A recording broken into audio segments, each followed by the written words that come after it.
आज के ज़माने में इंसान को न जाने क्यों ये चीज़ें समझ नहीं आती, क्योंकि शादी के बाद में किसी से संबंध रखना, वो भी अनैतिक संबंध रखना, उसके साथ में मौका मिलते ही शारीरिक संबंध बनाना, ये चीज़ें भले ही शुरुआत में इंसान को अच्छी लगती हों, भले ही शुरुआत में सब कुछ इंसान को ठीक लगता हो, लेकिन जैसे जैसे वक्त गुजरता है, जैसे जैसे समय बीतता है, ये जो अनैतिक संबंध होते हैं, ये इतना विकराल रूप ले लेते हैं कि कुछ केसों में तो ऐसा भी देखने को मिला है कि जो अनैतिक संबंध हैं, ये खून मांगते हैं। और कई रिश्तों में हमें ये सारी चीज़ें बखूबी देखने को मिली हैं। और सेम कुछ आज की घटना के अंदर भी बिल्कुल ऐसा ही हुआ। तो दोस्तों, आज की घटना वाकई आप लोग जब सुनेंगे तो आप लोग अपने कानों पर हाथ रखेंगे और आप लोग सोचेंगे कि अनैतिक संबंधों की वजह से रिश्ते किस कदर सफ़ेद हो सकते हैं। ये सब कुछ आप लोग को आज की इस कहानी में सुनने को मिलेगा। तो क्या हुआ था इस पूरी घटना के अंदर, सिलसिलेवार तरीके से हम लोग देखेंगे। बस आप लोग इस वीडियो में अंत तक बने रहिएगा। दोस्तों, रात के 10 बज चुके हैं। मैं हूं आप सभी का अपना शाहवेज़ मलिक और हाजिर हूं आप लोग के सामने फिर से एक क्राइम की कहानी को लेके, एक क्राइम की घटना को लेके। और बात करें अगर आज की घटना की, तो आज की घटना की शुरुआत होती है झारखंड से। और झारखंड का एक जाना माना शहर रांची, और यहीं पर रहने वाले एक व्यक्ति जिनका नाम अर्जुन महतो।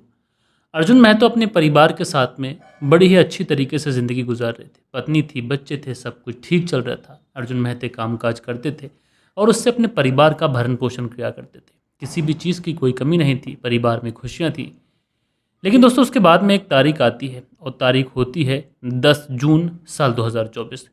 और इसी 10 जून साल 2024 को जो अर्जुन महते होते हैं, ये अपनी पत्नी और अपने बच्चों से कहते हैं कि तुम तैयारी कर लो, हमें अपने एक रिश्तेदार के यहाँ पार्टी में जाना है। उसके यहाँ एक पार्टी है, पार्टी अरेंज करेंगे, रात रुकेंगे, उसके बाद सुबह को हम लोग लौट कर घर आ जाएंगे।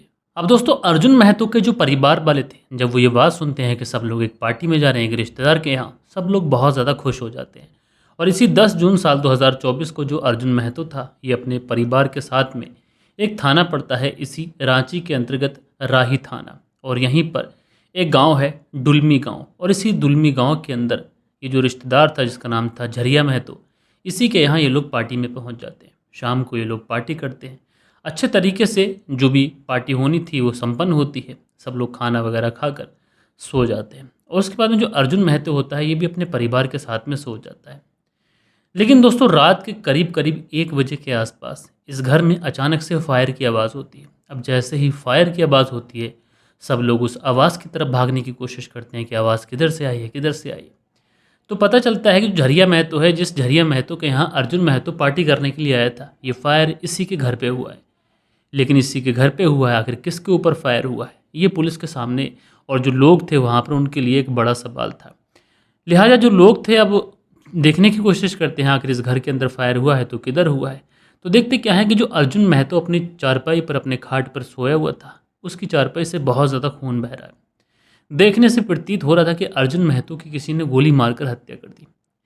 ये जैसे ही ये खबर पूरे घर के अंदर फैलती है, घर में रोने पिटाने पड़ जाते हैं। पूरे गांव के अंदर ये जो खबर थी अब आग की तरफ फैल जाती है।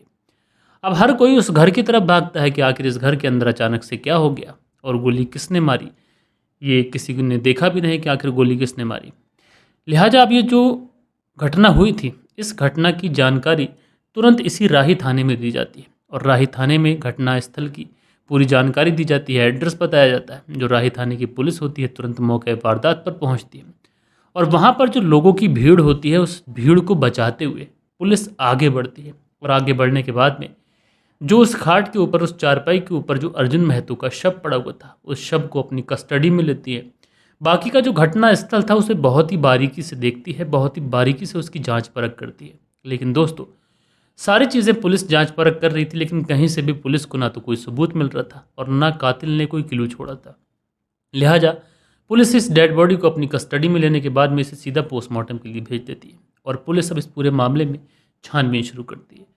और जब पुलिस इस पूरे मामले में छानबीन शुरू करती है, तो सबसे पहले जो घर था झरिया महतो का, जिस घर में अर्जुन महतो आए हुए थे पार्टी करने के लिए, सबसे पहले जो पूछताछ होती है वो झरिया महतो से होती है। पुलिस झरिया महतो से जब पूछताछ शुरू करती है, तो सबसे पहला सवाल झरिया महतो से यही होता है कि तुम्हारे घर में आज पार्टी किस चीज़ की थी और क्यों तुमने आखिर इस अर्जुन महतो को अपने घर पर बुलाया था। अब जो झरिया महतो होता है सीधी सी सिंपल सी बात कहता है कि घर पे पार्टी थी इसलिए रिश्तेदारों को कॉल किया था, और उसी में उसका एक रिश्तेदार अर्जुन महतो भी था, इसलिए उसको भी कॉल किया गया था। लिहाजा पुलिस अब इस झरिया महतो के बयान लिखवाती है। उसके बाद में अर्जुन महतो की जो पत्नी होती है उससे पूछताछ होती है, क्या तुम्हारे पति की किसी से कोई रंजिश, हाल फिलहाल में किसी से कोई झगड़ा हुआ हो या किसी से कोई पैसों का लेन देन हो कि किसी वजह से कातिल ने इस पूरी घटना को अंजाम इस पार्टी के दौरान दिया ताकि उसके ऊपर शक न पहुंच सके। लेकिन पत्नी एक बहुत सीधी सी और बहुत सिंपल सी बात बताती है। पत्नी कहती है ना तो उसके पति का किसी से कोई झगड़ा हुआ है, ना किसी से कोई पैसों का लेन देन, ना किसी से ऐसी कोई पुरानी रंजिश, ना कोई दुश्मनी थी। साहब हम तो बहुत सीधे साधे लोग हैं, हमारी ना तो किसी के साथ में कोई दुश्मनी है ना कोई रंजिश है। अब इस तरीके से मेरे पति की हत्या हुई है, वो भी एक ऐसे गाँव में जहाँ पर हम लोग मेहमानी में आए हुए थे, जहाँ पर हम लोग गेस्ट बने हुए थे, और वहीं पर मेरे पति की हत्या की गई है। साहब कुछ भी कर कर तुम कातिल को पकड़ लो, और मुझे इंसाफ चाहिए। मेरे पति को, हथियारों को मैं जेल के पीछे देखना चाहती हूँ, सलाखों के पीछे देखना चाहती हूँ। लिहाजा पुलिस इस पूरे मामले में एक टीम का गठन करती है और इस पूरे मामले को छानबीन शुरू करती है। जैसे ही इस मामले में छानबीन शुरू करती है तो पुलिस को कुछ ऐसी कड़ियाँ मिलती हैं। इसके बाद में पुलिस एक व्यक्ति को गिरफ्तार करती है। ये व्यक्ति होता है समीर नाम का एक व्यक्ति, जो रहने वाला पश्चिम बंगाल की पुसलिया जो ज़िला है फुरसनिया, वहीं का रहने वाला है। लेकिन बड़ी हैरानी की ये बात थी कि जो समीर था इसी अर्जुन महतो का छोटा वाला साड़ू था। अब छोटा वाला साड़ू अर्जुन महतो के कत्ल के जुर्म में गिरफ्तार हुआ है। क्यों हुआ है, पुलिस को ऐसा क्या रीज़न मिला, ये सारी चीज़ें वीडियो में आप लोग को आगे बड़ी अच्छे से समझने को मिलेंगी। दरअसल जो समीर था, जब समीर से पूछताछ की जाती है और पुलिस जब इससे सख्ती से पूछताछ की जाती है तो पहले तो ये इधर की बातें बताता है, लेकिन ज़रा सख्ती इसके ऊपर होती है। पुलिस वाले जब अपना वाला अंदाज इसको दिखाते हैं तो ये पुलिस के सामने टूटता है, और टूटने के बाद में एक ऐसी कहानी बताता है कि जिसे सुनने के बाद में वाकई आप लोग हैरान और परेशान हो सकते हैं। दरअसल समीर बताता है कि उसकी पत्नी, जो कि इस अर्जुन महतो की छोटी वाली साली है, शादी से पहले ही अर्जुन महतो उसकी पत्नी के साथ में गलत टच में था, अवैध संबंधों में था, और शादी के बाद भी उसने ये चीज़ें कंटिन्यू रखी। जब कभी भी उसको मौका मिलता तो मेरी पत्नी के साथ में शादी से पहले और शादी के बाद भी ज़ोर ज़बरदस्ती शारीरिक संबंध बनाता।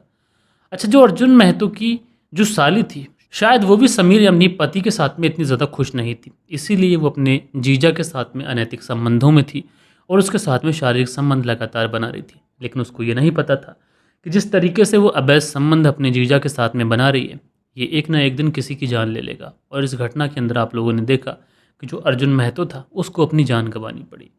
बहरहाल दोस्तों, पुलिस ने समीर को गिरफ्तार कर जेल भेजा है, और जो समीर की पत्नी है उससे भी पूछताछ की जा रही है, बाकी के अन्य लोगों से भी पूछताछ की जा रही है।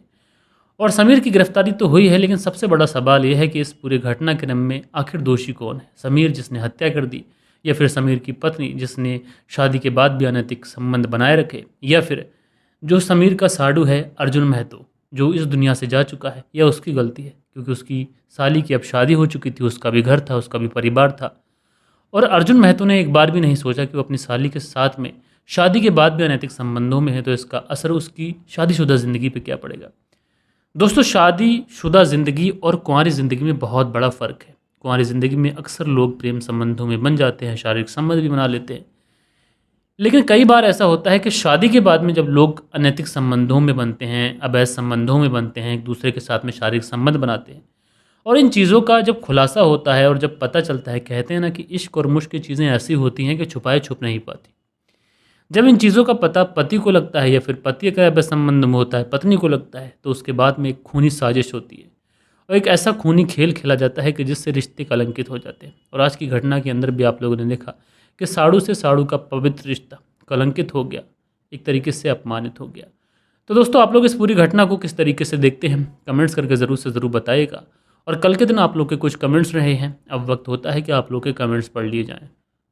सो दोस्तों, हमारे वीडियोस पे जो कल के दिन कमेंट्स आए थे, इसमें शील निधि हैं, लिखते हैं मलिक भाई नमस्कार।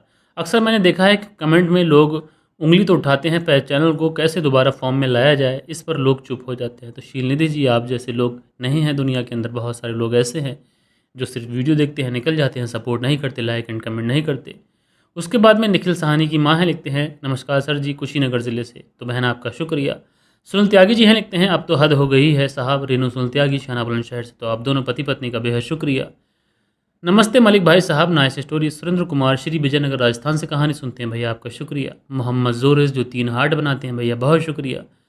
उसके बाद में इकरा इमरान है, लिखते हैं अस्सलाम वालेकुम मलिक जी, प्लीज़ कुछ और कहानी सुनाइए। अब ये सुनकर अजीब सा लगता है कि इस तरीके से अवैध संबंधों में लोग कत्ल कर रहे हैं, अवैध संबंध बना रहे हैं।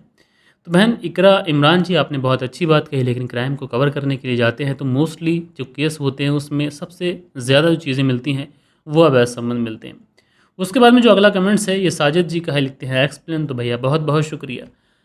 ये दोस्तों आप लोगों के कुछ कमेंट्स थे, लेकिन आप सभी लोगों से एक रिक्वेस्ट करना चाहूँगा, जो हमने एक डॉक्यूमेंट्री चैनल बनाया है जिस पे अभी 4 वीडियो अपलोड हुए हैं, एक दिन का गैप कर कर एक दिन वीडियो अपलोड की जाती है, डॉक्यूमेंट्री स्टाइल में होती है, सुबह 11 बजे वीडियो आता है। तो उस चैनल को आप लोग प्यार नहीं दिखा रहे हैं, सपोर्ट नहीं दिखा रहे हैं। लिंक मैंने आप लोग को उस चैनल का डिस्क्रिप्शन में दे दिया है, आप लोग जाके उस चैनल को ज़रूर सब्सक्राइब कीजिए। और मैं वादा करता हूँ कि एक बार आप उस चैनल को सुनेंगे तो आप लोग उस चैनल के आदी हो जाएंगे। इसलिए एक बार उस चैनल को जाकर अपना प्यार दिखाइए, सपोर्ट दिखाइए, सब्सक्राइब करके रख लीजिए, ताकि आने वाले दिनों में आप लोग को उस चैनल के ऊपर बहुत ही बेहतरीन डॉक्यूमेंट्रीज मिला करें। तो मिलते हैं दोस्तों कल के दिन किसी और क्राइम स्टोरी के साथ में। जब तक के लिए अपना ख्याल रखिएगा, देश का ख्याल रखिएगा, परिवार के रिश्तों की अहमियत को समझिएगा। जय हिंद, जय भारत।